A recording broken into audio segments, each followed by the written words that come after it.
Let's reason through some algebra solutions. Looking here at the page, if I'm going to solve for the variable w that I do not know, I'm going to have to get it isolated on one side of the equal sign by itself. So when I'm dealing with fractions, I don't like them very much. I immediately say I want to get rid of the denominator. Well, the opposite of dividing is multiplying.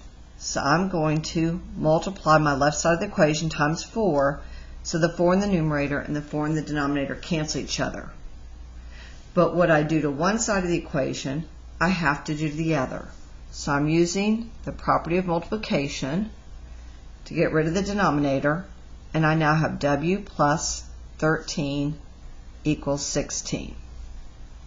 I still want w by itself, so I'm going to have to get rid of the 13, which is positive.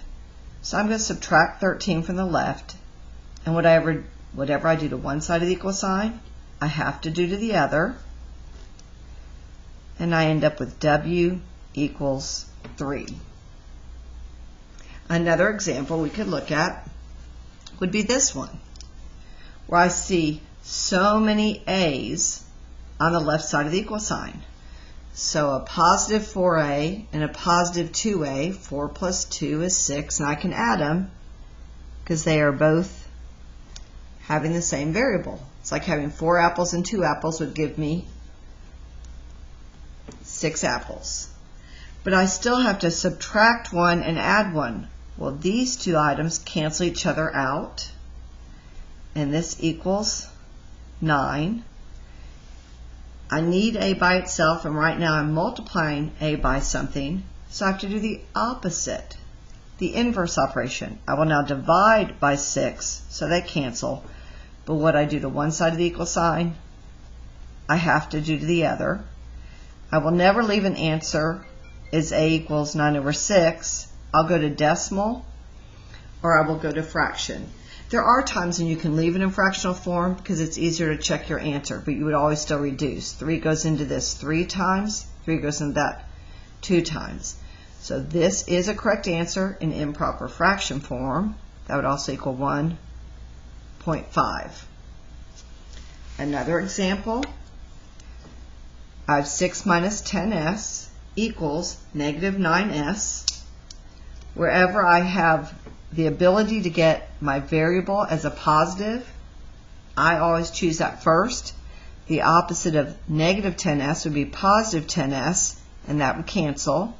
What I do to one side of the equal sign, I would have to do to the other. I would now have 6 equals 1s, which means 6 equals s. One more example to get you ready to try on your own, thinking through each step, combining like terms using inverse operations.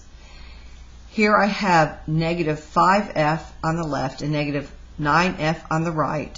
Since I'll be adding the opposite, I'm going to have more on the right when I add in the opposite. What I do to one side of the equal sign, I do to the other. That will cancel. Since I'm going to want f by itself, I'm going to go ahead and move the negative 10. The opposite of negative 10 is positive 10. It would cancel. But what I do to one side of the equal sign, I do to the other. That would give me positive 9 and minus 5 would give me positive 4f. 10 and 6 would give me 16. I know there's some of you who'd like to draw a line through, organize your math like that. I love it. I still need f by itself, and right now it's being multiplied by 4.